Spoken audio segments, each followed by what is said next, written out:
there can be lot of don'ts, but if I have to summarize all those don'ts, one thing is don't speak much. Try to listen to them. That is the biggest do. We'll start today's topic. See, first, what is miscarriage? Miscarriage means that the pregnancy is lost before 20 weeks of gestation.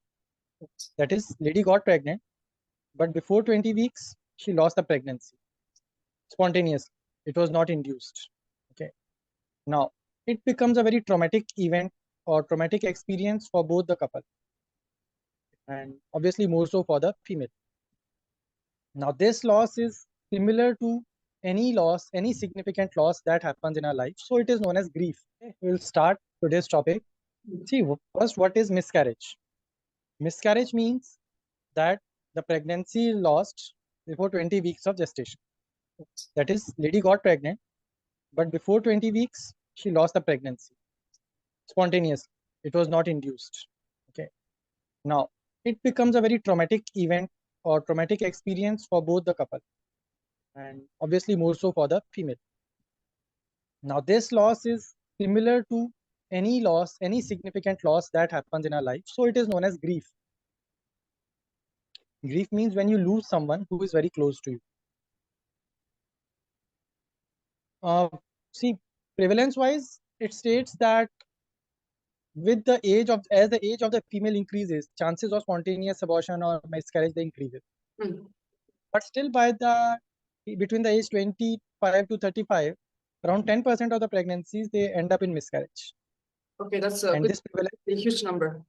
It's a huge number, and the prevalence keeps on increasing with the age. And with the current scenario, when the time when the female or male are getting married, it is increasing. This prevalence of miscarriage will keep on increasing. Okay, number one.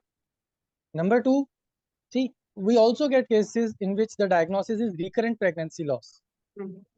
It means repeatedly the lady is losing pregnancy.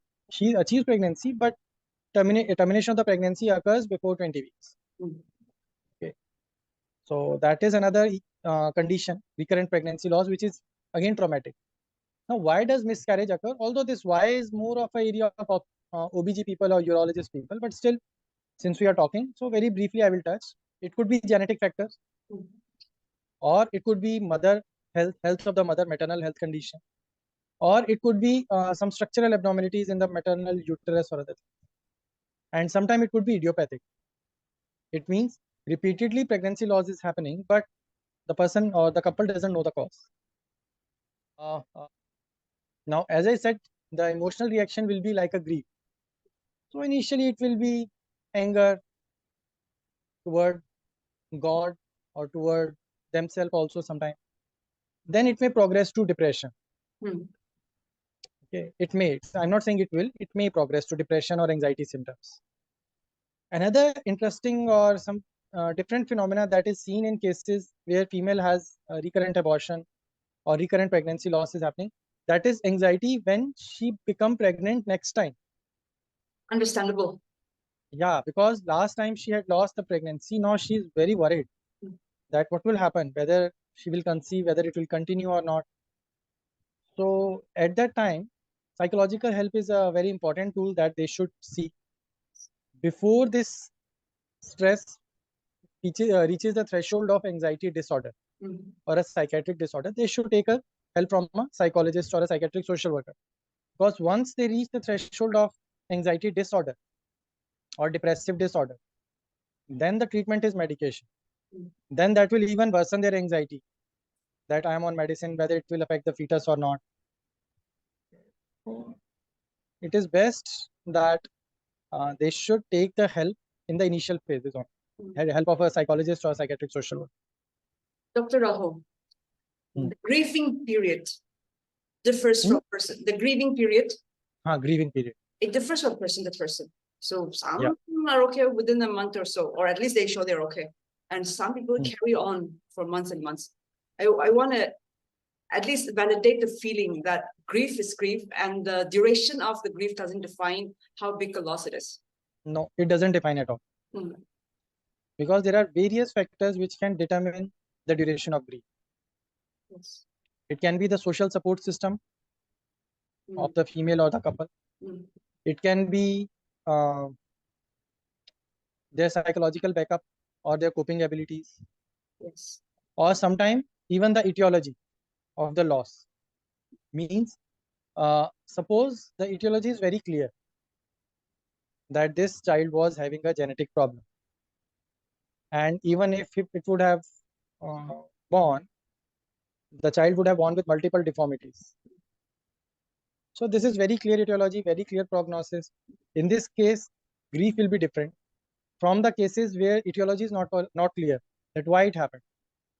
Sometimes grief can even be prolonged if the female starts attributing the loss due to some of the activities that she might have done, although that would not have led the miscarriage.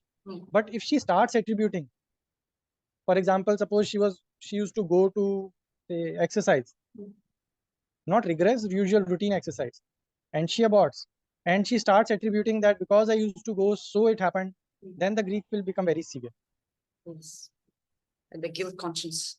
Yeah, guilt will come up. In that case, they should ask the gynecologist, and if they psychoeducate them properly, then it can help them resolve the grief or at least shorten the duration. One of the common theme that I see across different sorts of losses is with the intention of being helpful, we sometimes say or do the worst thing. Obviously, Yeah. it goes from person to person, but those are very sensitive times. So how do we, as a person observing somebody going through loss, how do we help them? What are the do's and don'ts that we should follow? See, first I will talk about don'ts. Yeah. Because don'ts are something that people do. Yes. Okay. Don'ts. First thing, do not blame a couple for the loss. Because no couple or female wants the child to die. So family members or friends, they should not start criticizing because you did this, so it happened. Because you did that, so it happened. They might say, I am telling you because in future you should not do this. See, this is not the time to say all this. Yes. So that is the first don't. Then second thing, don't start giving advice that you are feeling tense. It's okay. It's not okay. Being tense is a normal phenomenon in this after this event. Okay. Don't give them advice like, okay, go for a holiday or go for something. Don't do that. Don't ask them, when are you planning for the next child? Okay. Give them time. So there can be a lot of don'ts, but if I have to summarize all those don'ts, one thing is don't speak much. Try to listen to them. That is the biggest do. Help them ventilate. And if they don't want to ventilate, give them time. Do not push them to ventilate also. You can just say that, okay, for example, I'll tell you, one of the common mistakes that clinicians also do, they use the term, I understand. No, you don't understand. Yeah. Be very truthful to them that I can try to understand. Okay. It looks that you are quite sad and it is obvious that you will be sad. Do you want to talk? If they say, no, I don't want to talk, respect it. Tell them, okay, no problem. We can meet next time. But if the clinician is having a thought that the couple or lady or husband, they are very depressed or they might be planning of some suicidal thought or such thing, then don't shy to ask. Only thing is, should be a way how to ask. Okay, for example, suppose a family man. Okay, I'll share one hypothetical. Suppose there is a female who had a past history of suicidal attempt. Okay, this time what happened? She had a miscarriage.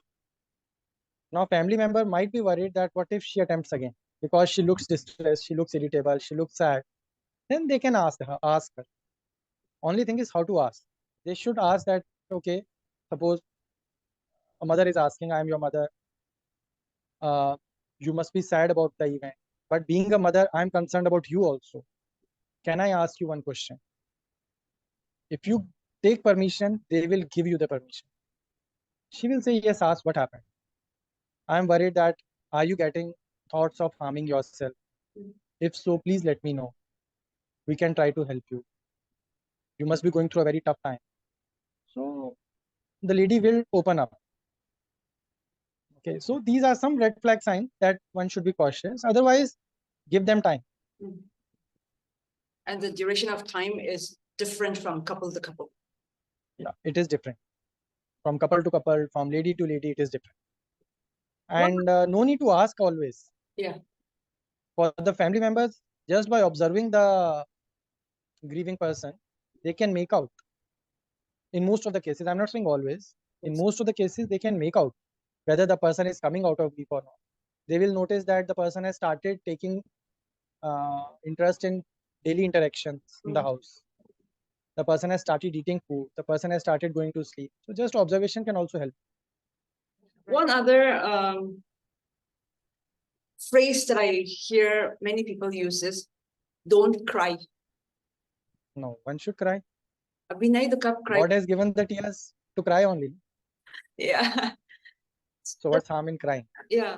If the lady is having severe depression, okay, or other psychiatric disorder, and they don't take treatment properly, in that case, chances of pregnancy loss may be higher because she will not be able to take care of herself. Okay. Okay, so that thing, the couples and other clinicians should also understand.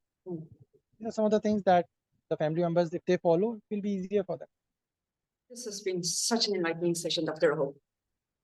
Thank you. Thank you for your time, and God bless you. Same to you. As always, Subak Health Tech is very indebted to you, and we wish you the best.